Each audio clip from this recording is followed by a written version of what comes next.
নমস্কার বন্ধুরা, সকলে কেমন আছেন? আশা করছি ভালো আছেন।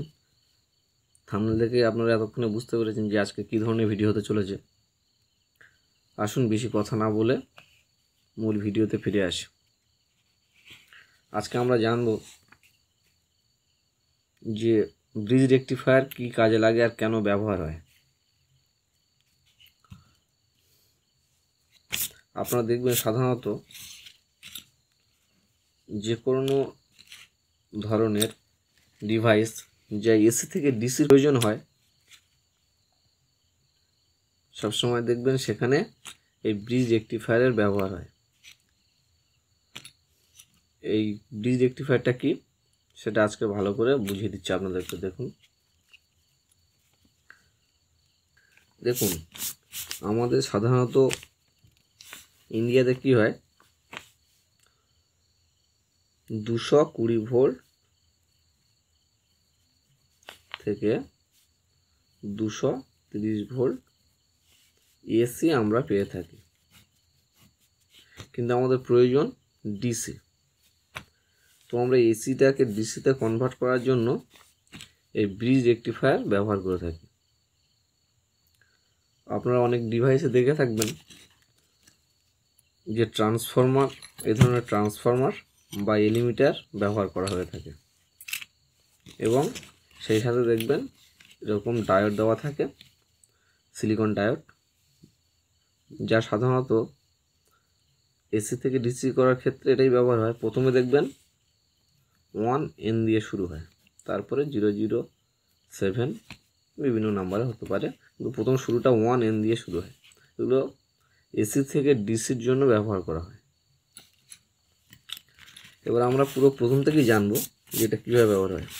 প্রথমে দেখুন এই ভোল্টেজটা আসছে, এই ভোল্টেজটাকে কমানো হয়। কমানোর জন্য আমরা কি করব, আমাদের এই ভোল্টেজটা ব্যবহার করতে পারবো না, তাই আমরা এই ধরনের এলিমিটার বা ট্রান্সফরমার ব্যবহার করি। আবার এসএমডি কম্পোনেন্ট যেখানে ব্যবহার হয়, যেমন ধরুন মোবাইল চার্জার, তারপরে ধরুন এলইডি টিউবলাইট বা বাল্ব যেগুলো হয়, তাতে দেখবেন কী করা হয়, ভালো মানের রেজিস্টার ব্যবহার হয়। রেজিস্টার দিয়ে ভোল্টেজটাকে কমিয়ে নিয়ে তারপরে ব্রিজ রেকটিফায়ার ব্যবহার হয়। অনেক সময় কি হয়, ব্রিজ রেকটিফায়ার এই ধরনের না ব্যবহার করে যখন এসএমডি যেগুলো হয় সেগুলো এই ধরনের ব্যবহার হয়। আমি একটা ড্রাইভার দেখাচ্ছি, এটা একটা খারাপ ড্রাইভার এলইডি টিউবলাইটের। এই দেখুন এখানে একটা আমি জুম করে দেখাচ্ছি ভালো করে। এই দেখুন এই যে পুড়ে গেছে জায়গাটা, এখানে একটা ব্যবহার করেছে, এটাও ডায়োড, এক ধরনের ব্রিজ ডায়োড এসএমডি। যাই হোক, আর বড় ডিভাইস যেমন ধরুন হোম থিয়েটার বা সাউন্ড যেগুলো বড় সিস্টেম, তাতে এই ধরনের ট্রান্সফর্মার ব্যবহার করা হয়। এখানে কি হয়, এদিকটায় এসি 230 থেকে 220 ভোল্ট যাই বলুন, এধারে ইনপুট হয়, এধার থেকে ডিসি ভোল্ট আউটপুট হয়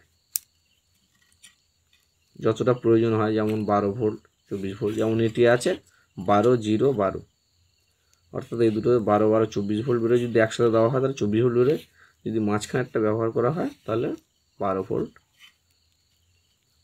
আউটপুট হয়। যাই হোক, আমরা প্রথমে এটা বুঝে নেব খাতা কলমে। প্রথমে এসি আমরা পাই কত, ধরে নিলাম 220 ভোল্ট। সেটা কি হয়, একটা ট্রান্সফর্মার ব্যবহার করা হয়। ট্রান্সফর্মারটাকে সাপোজ ধরে ট্রান্সফর্মার কি হয়, এধারে ওয়াইন্ডিং করা থাকে তামার তারের একটা, সাপোজ আমরা এইভাবে করে নিচ্ছি। এখানে ইনপুট হয়,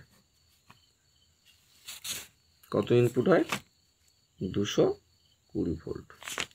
এধারে এটা হলো প্রাইমারি ওয়াইন্ডিং, এখানে থাকে সেকেন্ডারি। আমাদের যদি এধারে 12 ভোল্টের প্রয়োজন হয়, তখন আমরা সেই অনুপাতে ওয়াইন্ডিং করে 12 ভোল্ট নিয়ে নিই। তাহলে কি হলো, প্রথমে ভোল্টেজটাকে কমানো হলো, এখানে আসছে 220 ভোল্ট, আমরা এখান থেকে আউটপুটে নিয়ে নিচ্ছি 12 ভোল্ট। এটা যেমন এসি, এখানে যেটা আসছে, এখানে ম্যাগনেট ফিল্ড তৈরি হয়, সেটা অন্য এপিসোডে আমি দেখিয়ে দেবো যদি আপনারা কমেন্টস করেন যে কিভাবে হয়, এটা ট্রান্সফর্মার ভিতরে কীভাবে কার্যকরী সম্পূর্ণ হয়। তো যাই হোক, সেটা এখন বলছি না। তাহলে প্রথমে 220 ভোল্ট এলো, সেটাকে আমরা 12 ভোল্ট করে নিলাম। এবার কি করব, 12 ভোল্ট এটা যেমন এসি এসছে 220 ভোল্ট এসি, এটাও 220 ভোল্ট এলো না, আমরা কি করলাম আউটপুটে 12 ভোল্ট এসি কিন্তু এলো। এখন ভোল্ট তো কমে গেল, কিন্তু এসি থেকে ডিসি করতে হবে। আমরা সেটা কি করি, এখান থেকে কানেকশন নিয়ে ডায়োড ব্যবহার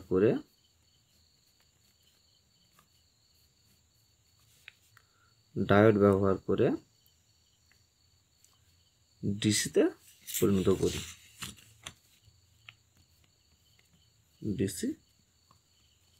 করি, এইটাকে আমরা আসুন ভালোভাবে বুঝে নিই। এবার এই ডায়োডগুলো দেখবেন একদিকে মার্ক করা থাকে, সাদা মার্ক। এই যে দেখে নিন, এটা পুরনো ডায়োড, ভালো বোঝা যাচ্ছে না, তবু দেখানোর চেষ্টা করছি। এই দেখুন, এখানে সাদা মার্ক করা আছে।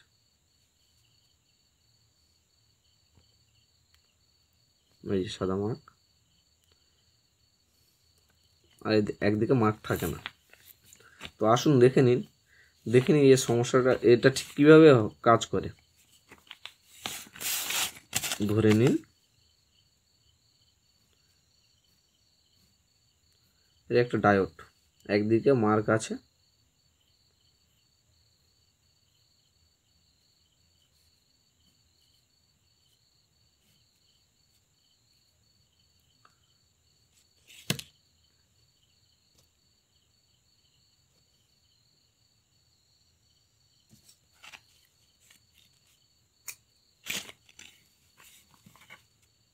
এতে মনে করুন এখানে সাদা মার্ক করা আছে, ঠিক আছে। এবার সব সময়ের জন্য একটা জিনিস লক্ষ্য করবেন, আমি আরও একটা তৈরি করে এঁকে নিচ্ছি। এখানে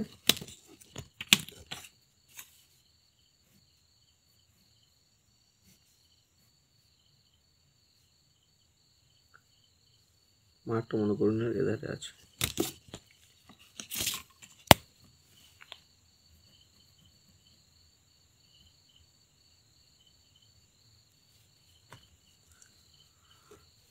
সব সময় একটা জিনিস দেখবেন, যেদিকে এই হোয়াইট কালারের মার্ক থাকবে, এই দিক থেকে আমরা সব সময় আউটপুট পাবো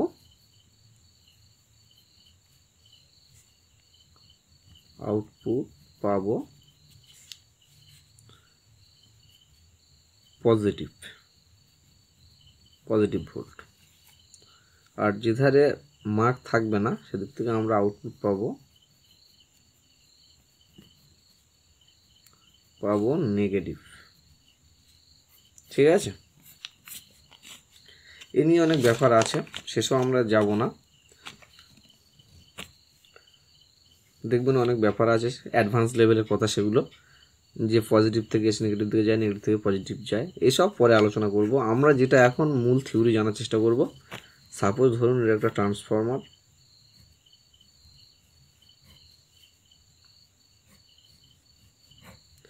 এখানে এসি 220 আসছে, এখান থেকে আউটপুট হয়ে যাচ্ছে 12 ভোল্ট, এটাও এসি। আমরা এখান থেকে এখানে ব্যবহার করছি ডায়োড, দুটো দুরকমভাবে লাগালাম, কারণ একটা থেকে আমরা পজিটিভ নেব আর একটা থেকে আমরা নেগেটিভ নেব, সেই জন্য উল্টে লাগালাম।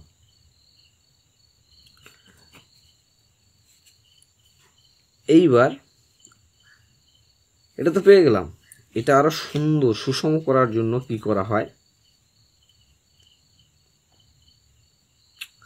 এইটাকে সিঙ্গেল না ব্যবহার করে ডাবল ব্যবহার করা হয়। কেন করা হয় সেটাও আমি আপনাদের আসুন ভালোভাবে বুঝিয়ে দিচ্ছি। দেখুন, এসি ভোল্ট কীভাবে আসে? এসি সাধারণত ওয়েভ ফর্মে চলে, অর্থাৎ এসি কারেন্ট ফুল ফর্ম হলো অল্টারনেটিভ কারেন্ট, কাজে এসি সবসময় ওয়েভ ফর্মে আসে।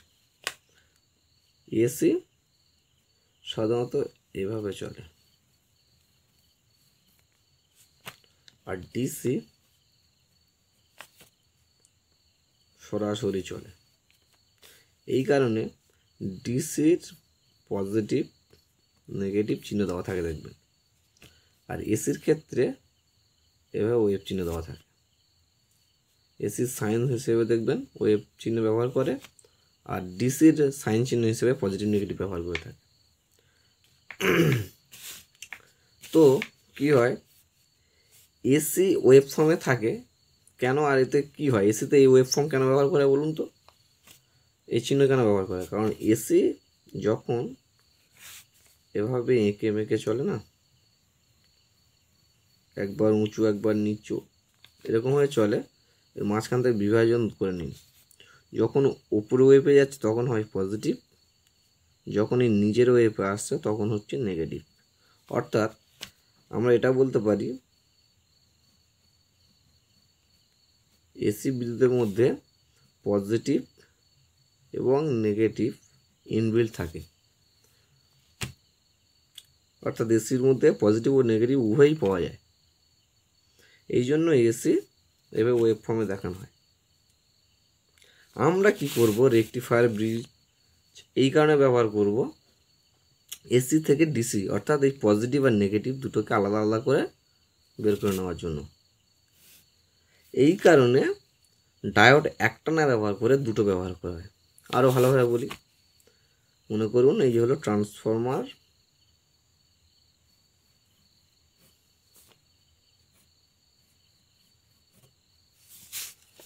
দুশো 20 ভোল্ট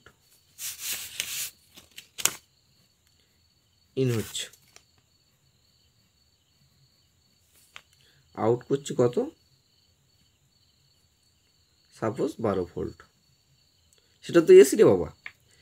এবার মনে করুন এই ওয়্যারটা দিয়েও যাচ্ছে বা আসছে ধরুন, তো এটা দিয়ে পজিটিভ নেগেটিভ একসাথে থাকে, অর্থাৎ এই তারটার ভিতরে এই কানেকশনটার ভিতরে পজিটিভ নেগেটিভ দুটোই আছে, এর মধ্যেও পজিটিভ নেগেটিভ পজিটিভ নেগেটিভ দুটোই আছে, এর মধ্যেও পজিটিভ নেগেটিভ দুটোই আছে। ঠিক আছে, তাহলে আমাদের ডায়োডের সাহায্যে পজিটিভের তো একটা দরকার আছে। ধরুন এখান থেকে পজিটিভ নিচ্ছি, নেগেটিভটা কী হবে, পজিটিভটা তুলে নিচ্ছি, নেগেটিভটা কী হবে, আবার এটা থেকে মনে করুন নেগেটিভ নিচ্ছি, ডায়োড ব্যবহার করলাম, এটা ঘুরিয়ে লাগালাম, সাদা মার্কটা এধারে রাখলাম, এধার থেকে নিলাম, তাহলে এখান থেকে নেগেটিভ পাচ্ছি, এখানে পজিটিভ কী হবে? তাহলে দুটো তো পেলে হবে না, ওয়েভ ফর্মে আসছে, তাহলে কি হবে, যখন ওয়েভ ফর্মে আসছে তাহলে একবার পাবো, এখান থেকে পজিটিভ আসছে অর্থাৎ শুধু উপরেরগুলো পেয়ে গেলাম, ধরুন পজিটিভগুলো, নেগেটিভের সময় কিন্তু কিছুই নেই। তাহলে কি হচ্ছে, আমরা শুধুমাত্র পজিটিভের জন্য ব্যবহার করছি একটা, আবার নেগেটিভের জন্য একটা, মাঝখানে একটা গ্যাপ, সময়ের গ্যাপ থেকে যাবে। এই যে ওয়েভ ফর্মটা যখন তৈরি হবে, এখানে নেগেটিভ মারছে শুধু পাচ্ছি, নেগেটিভ নেওয়ার জন্য শুধুমাত্র এটা ব্যবহার করছি এই ডায়োডটা, তাহলে কী হবে, পজিটিভটার সময় কিন্তু খালি থেকে যাবে, তো পজিটিভ পাস করবে না। ডায়োড সবসময় একই ভোল্ট দেয়, নেগেটিভ চাইলে নেগেটিভ, পজিটিভ চাইলে পজিটিভ, একসঙ্গে দুরকম তো বেরোবে না, আসবে না আমাদের কাছে। তাহলে কি হবে, এটাকে একটু মডিফাই করতে হবে। এই মডিফাই করার জন্যই প্রয়োজন পড়ে ডাবল ডায়োডের ব্যবহার, অর্থাৎ ট্রান্সফর্মার থেকে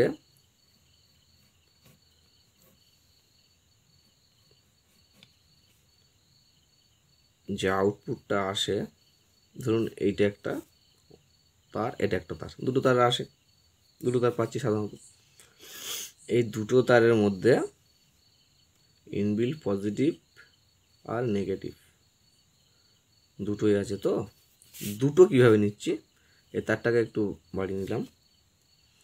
এখানে দুটো ডায়োড ব্যবহার করব। একটা ডায়োড ধরুন এই ধারে সাইন দেওয়া থাকলো, সাদা কালার যে মার্ক থাকে সেটাই এটা ধরুন। তাহলে এখান থেকে আমরা আউটপুটে আসবে পজিটিভ। এর মধ্যে নেগেটিভও তো আছে রে বাবা। তাহলে এটাকে আনার জন্য কি করব, আর একটা ডায়োড জুড়ে দিলাম। তার সাইনটা ধরুন সাদা যে হোয়াইট মার্ক থাকে, মার্কটা এই ধারে থাকবে, সাদা মার্কটা এই ধারে রাখলাম। ঠিক আছে, তাহলে এখানে আমরা পজিটিভ পেলাম। আর এর মধ্যে যে নেগেটিভ আছে সেটা এই ডায়োড দিয়ে এখানে নেগেটিভটা পেয়ে গেলাম আউটপুট হিসেবে, পেয়ে গেলাম তো। তাহলে একটা তারের মধ্যে পজিটিভও নিয়ে নিলাম, নেগেটিভটাকেও নিয়ে নিলাম। সেম এটার ক্ষেত্রেও তাই হবে, এটাতেও দুটো দিয়ে দিলাম।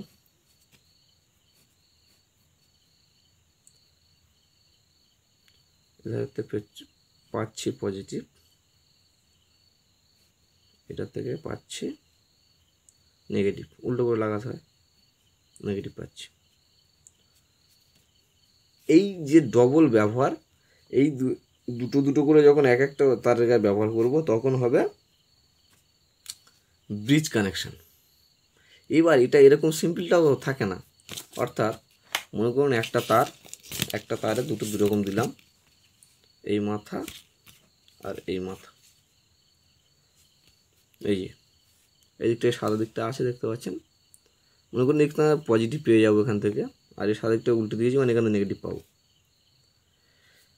আর একটা তার দিলে সেম এরকমই হবে, পেয়ে যাবো, ধরুন দিলাম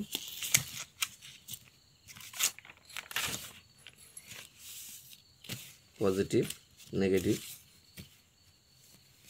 এরও যেমন দুটো পাচ্ছি, এরও মনে করুন দুটো এরকম নেব। এইটা কি হয় আপনারা বিভিন্ন ডিভাইসে দেখে থাকবেন, দুটো দুটো করে থাকে কিন্তু মাঝখানে এরকম জোড়া থাকে। অর্থাৎ আরেকটা টায়ার নিয়ে দেখাচ্ছি, সাপোজ ধরুন এইভাবে থাকে, এখানে আরও একটা ডায়োড দিয়ে এরকম জোড়া থাকে। এই জায়গাটা আপনাদের অনেকের কনফিউজ তৈরি হয়ে যায়। কনফিউশনটা কিচ্ছু নয়, আমি ড্রয়িং করে দেখিয়ে দিচ্ছি। এরকম থাকে চারটে ডায়োড। প্রথম সোজা করে একটু দেখাই,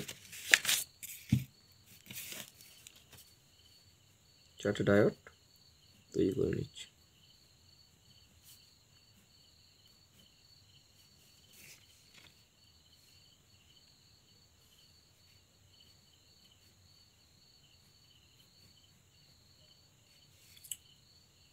এটা একটা ডায়োড, এটার মার্কার দিকে থাকে,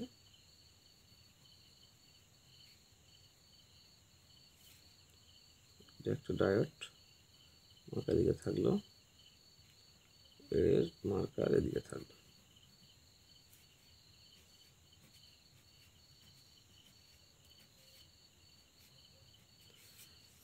এরকম থাকে।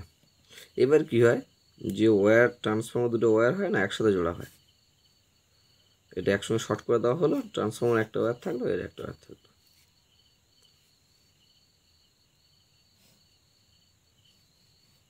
এই একটা ওয়্যার থাকে, এই একটা ওয়্যার থাকে। ঠিক আছে, দেখুন এখান থেকে পজিটিভ নেগেটিভ বের করা হয়, এই ওয়্যার থেকে পজিটিভ নেগেটিভ বের করে নেওয়া হয়। নিয়ে কি হয়, এখান থেকে পজিটিভ বেরিয়ে গেল, এটা থেকেও দেখুন পজিটিভ বেরিয়ে এলো। তাহলে এই পজিটিভ আর এই পজিটিভ দুটোকে শর্ট করে একটা নিয়ে নেওয়া হলো, একটা ওয়্যার দিয়ে দেওয়া হলো, আর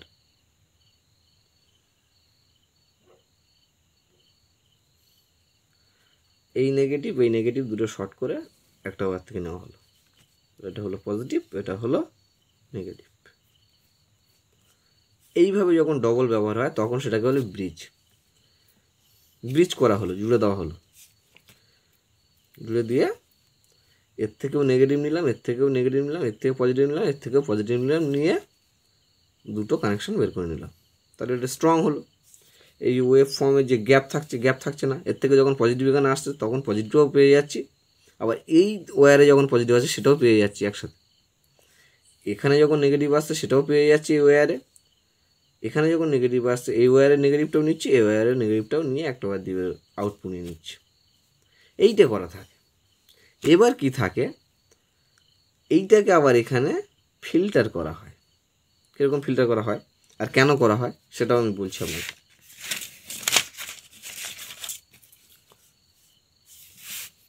এটাকে মনে করুন কি আসছে, পজিটিভ আসছে, নেগেটিভ আসছে, এর মধ্যেও কিন্তু একটা গ্যাপ থাকছে, সবসময় আসছে না। কীরকম গ্যাপ থাকছে সেটা বোঝার জন্য ওয়েভ ফর্মটা একবার করবো, ইলেকট্রিকের মানে এসি বিদ্যুতের যে ফর্মটা থাকে সেটা আরও একবার এঁকে নেব।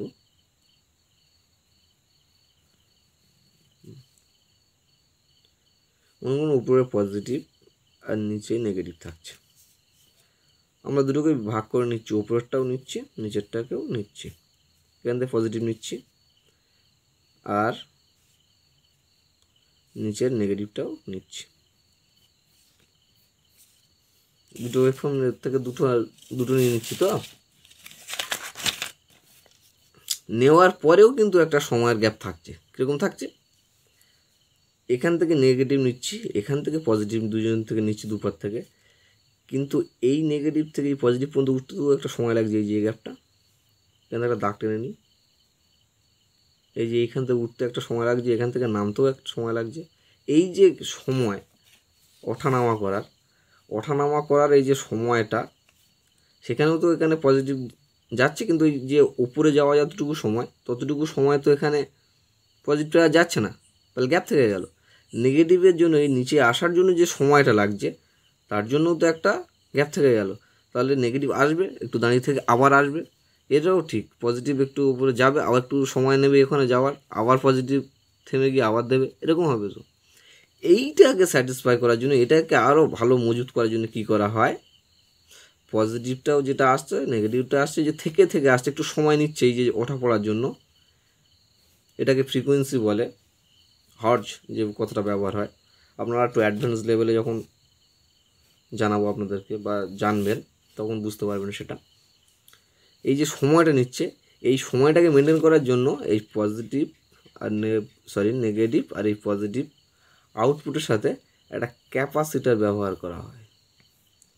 এরকম একটা ক্যাপাসিটার থাকে, দেখবেন ক্যাপাসিটার একধারে এরকম অ্যারো চিহ্ন মতন দেওয়া থাকে, ওটা হলো নেগেটিভ, একধারে কিছুই থাকে না, সেটা হলো পজিটিভ।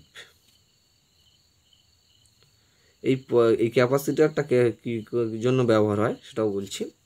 এই যে সময়ের যে গ্যাপ, এই গ্যাপটা তৈরি হয় না, পজিটিভটা এখানে দেওয়া থাকে, নেগেটিভটা এখানে দেওয়া থাকে। অর্থাৎ একটু পরিষ্কার করে দেখাই, সাপোজ এটা ধরুন পজিটিভ আর এটা ধরুন নেগেটিভ।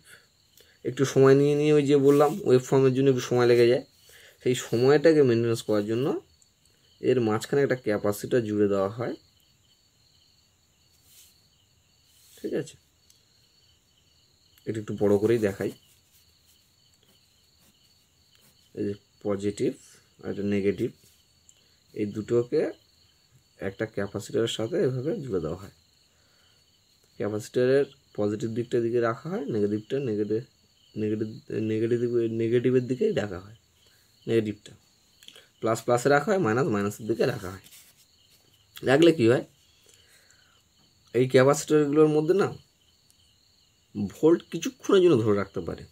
মনে করুন আমরা আউটপুট নিচ্ছি ট্রান্সফর্মার থেকে আউটপুট নিচ্ছি 12 ভোল্ট। তো এই ক্যাপাসিটারটা 24 ভোল্ট হয় না, 25 ভোল্টে তখন লাগানো হয়, মানে ডবলের থেকে একটু বেশি।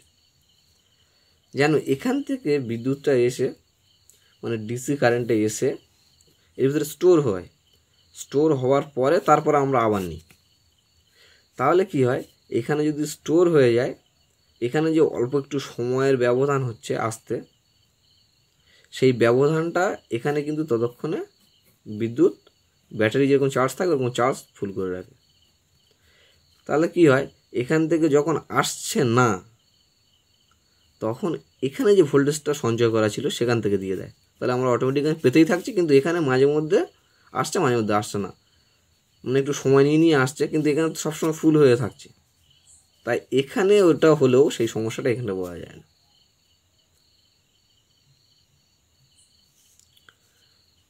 আমি জানি না বোঝাতে পারছি কি না, আর একটু ভালো করে বোঝানোর চেষ্টা করছি। এই জায়গা থেকে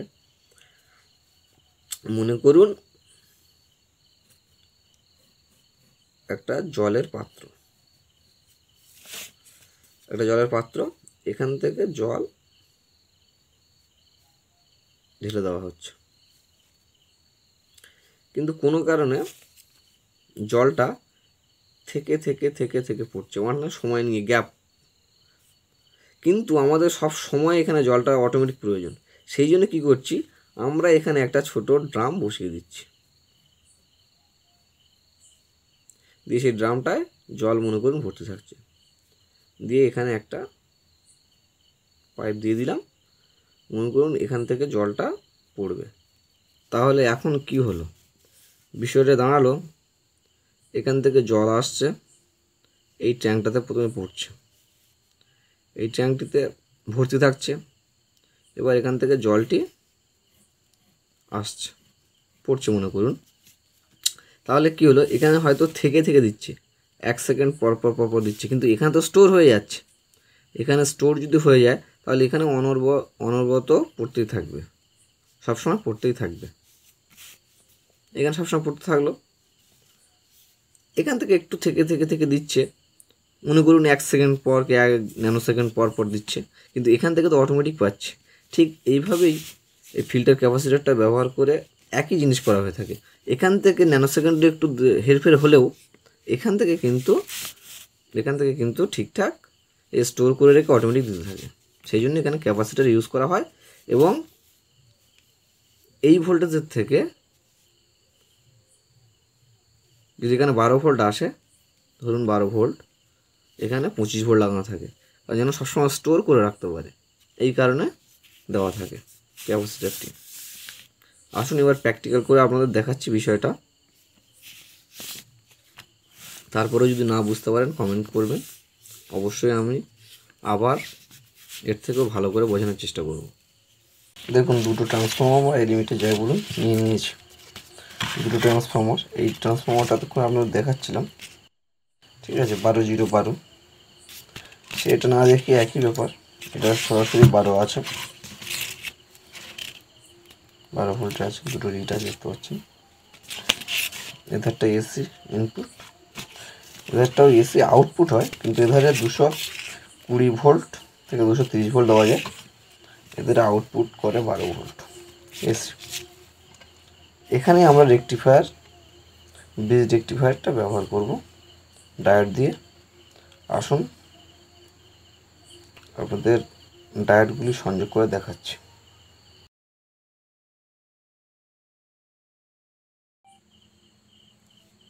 দেখুন একই তার, ঠিক আছে, দুটো দু কালার তার দেখতেই পাচ্ছেন। দেখুন একটাই তারে ভালো দেখুন পজিটিভ আউটপুট পাবো বলেছি, যেদিকে সাদা মার্ক আছে, দেখুন এটা একই তারে দেখুন আবার নেগেটিভ, যেদিকে মার্ক নেই সেদিকে নেগেটিভ আউটপুট আসবে বলেছিলাম, আউটপুট হবে। দেখুন একটাই তারে দুরকমভাবে দুটো ডায়োড লাগিয়ে নিলাম, সেমভাবে এটাতেও আছে, এই দেখুন এই তারটাতেও দুটো দুদিক করে লাগিয়ে নিয়ে দেখুন, পজিটিভ আউটপুট নেবো, এদিকে নেগেটিভ নেবো, একটাই তার, তাহলে দুটো তারেই নেগেটিভ পজিটিভ দুটোই পাওয়া যায়, আলাদা আলাদা ডায়োড দিয়ে আলাদা আলাদাভাবে নিতে হবে, কারণ একটা ডায়োড থেকে একই রকম বিদ্যুৎ প্রবাহিত হয়, নেগেটিভ হলে নেগেটিভ, পজিটিভ হলে পজিটিভ, কিন্তু দু রকমই যেহেতু নেগেটিভ পজিটিভ দুটোই আসে এক একটা ওয়্যারে এসির ক্ষেত্রে, সেই জন্য দুটো দু রকম লাগিয়ে নিয়েছি। আসুন সেটাও মাল্টিমিটার দিয়ে আপনাদের দেখিয়ে দিচ্ছি। এই যে একটি তার,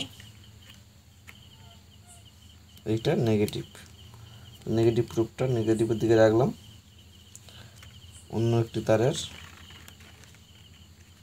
পজিটিভের দিকে দেখুন, পজিটিভের দিকে রাখলাম, পজিটিভ দেখতে পাচ্ছেন 7.53 ভোল্ট শো করছে। একইভাবে ঘুরিয়ে ধরবো। দেখুন এইটা ধরবো নেগেটিভে, একই তারের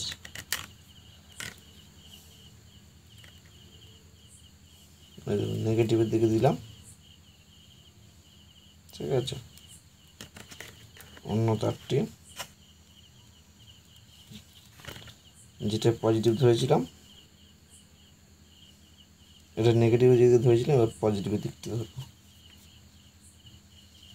এই যে 7.87 দেখাচ্ছে, সে দেখায় মাল্টিমিটারে কখনো বেশি কম করে। দেখতে পেলেন?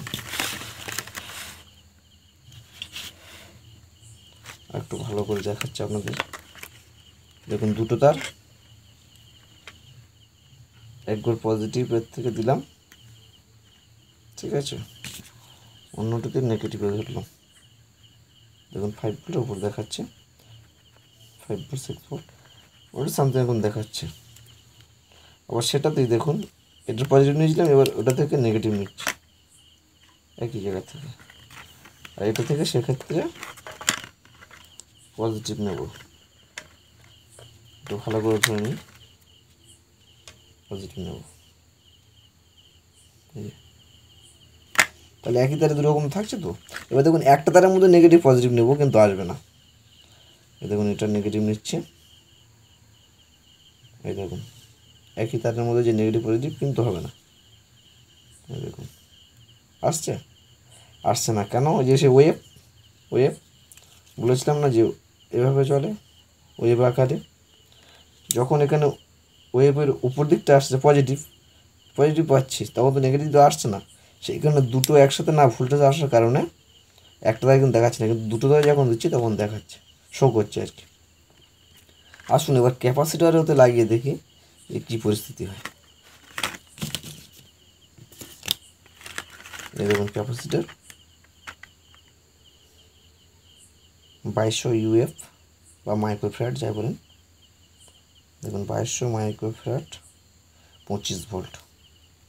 যেহেতু এটা 12 ভোল্টের দেখাচ্ছে, 7 ভোল্ট কিন্তু 12 ভোল্ট হবে যখন একসাথে ব্রিজ করব। দেখাচ্ছি দেখুন, এটা দেখুন পজিটিভ দিক আছে,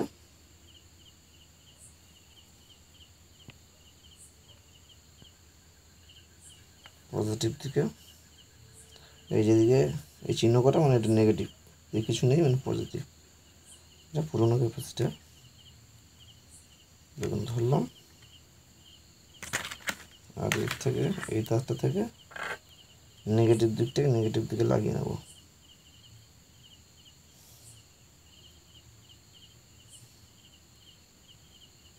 নেগেটিভের দিকে লাগিয়ে নিলাম,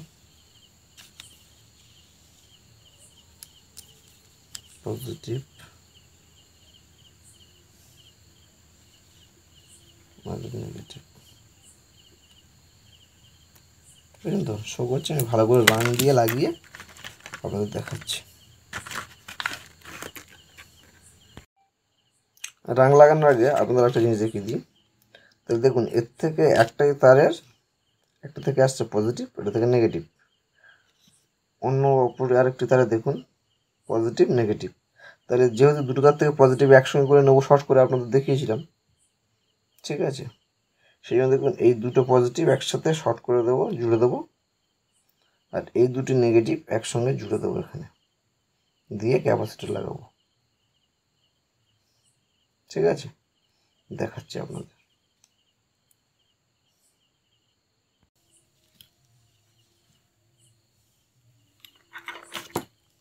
দেখুন ওয়্যারে এই দুটো তো লাগানো ছিল, এই ওয়্যারে দুটো লাগানো ছিল। আমি কি করেছি, এর থেকে যে পজিটিভ ডাইরেক্টের দিকটি আর এর যে পজিটিভের ডাইরেক্ট দিকটি দুটো একসঙ্গে শর্ট করে নিয়েছি, যেমন এর আগে দেখিয়েছি খাতায় কলমে। আর একই ওয়্যারে যে নেগেটিভ নিয়েছিলাম যে ডাইরেক্ট দিয়ে, সেই নেগেটিভ আর যেমন এরও সেই নেগেটিভ দুটো একসঙ্গে শর্ট করে দিয়েছি। এবার এই দুটোতে দেখুন দুটো নেগেটিভ, দুটো ওয়্যারে দুটো নেগেটিভ শর্ট করে এখানে নিয়েছি, এর দুটো পজিটিভ শর্ট করে এখানে নিয়েছি। এবার এই দুটোকে আমরা মিটার দিয়ে চেক করে দেখবো ভোল্টেজ ঠিকঠাক আসছে কিনা। এটাই হলো ব্রিজ কানেকশান, ঠিক আছে। ব্রিজের মতো তো তৈরি হয়ে গেল। এই দেখুন পজিটিভ পজিটিভ মানে এটা পজিটিভ এখান থেকে দেখবো, আর এই নেগেটিভ, এই নেগেটিভ, এই দেখুন 13 ভোল্ট দেখাচ্ছে। তখন কত দেখাচ্ছিল 7, এখন 13। তাহলে ব্রিজ করলে কীভাবে ভোল্টেজটা ঠিকঠাক আসে দেখেছেন? এই যে জাম্প করছে এটাও করবে না। এবার ক্যাপাসিটারটি জুড়ে নিয়ে দেখাচ্ছে। দেখতে পাচ্ছেন দুটো তার আমি লাগিয়ে নিয়েছি, তার কানেকশন করেছি। দেখুন এইটা ক্যাপাসিটারের নেগেটিভ দিক, এইটা পজিটিভ দিক, ঠিক আছে। এবার ডায়োডের দিকে পজিটিভ দিক, এটা নেগেটিভ। তো পজিটিভ দিকে পজিটিভ আর নেগেটিভ তারটি জুড়ে নেব, নিয়ে আপনাদের দেখাচ্ছে।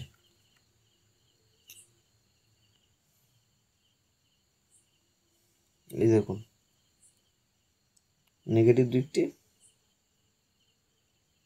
নেগেটিভের দিকে জুড়ে নিয়েছে, ঠিক আছে। দেখুন আর পজিটিভের দিকে জুড়ে নিয়ে যাবে,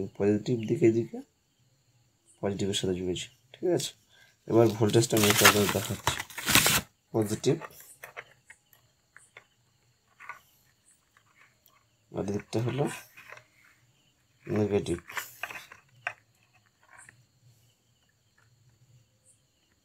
দেখেছেন 13 ভোল্ট দেখাচ্ছে, 13.10, 11 ইত্যাদি দেখাচ্ছে। এই 13 ভোল্ট লোডটা আর থাকবে না, যখন লোডে দেবেন এটা 12 ভোল্টই চলে আসবে। এইভাবে করে নেবেন। এবার এখান থেকেই আউটপুট হবে, নেগেটিভ পজিটিভ দুটো তার জুড়ে নিলে ব্যাস, এইটাকেই বলে ব্রিজ কানেকশন। ভালো করে দেখে নিন। এটা আমার ছোট বলে হয়তো তার লাগিয়ে নিয়েছি, যেহেতু পুরনো ক্যাপাসিটার সরাসরি এই দুটোতে এইভাবে লাগিয়ে দেওয়া যায় বা লাগিয়ে দেওয়া হয়। ভিডিওটি ভালো লাগলে লাইক করবেন, শেয়ার করবেন। কিছু বলার থাকলে কমেন্টস করবেন কমেন্ট বক্সে এসে। আজকের ভিডিও এই পর্যন্ত, ধন্যবাদ।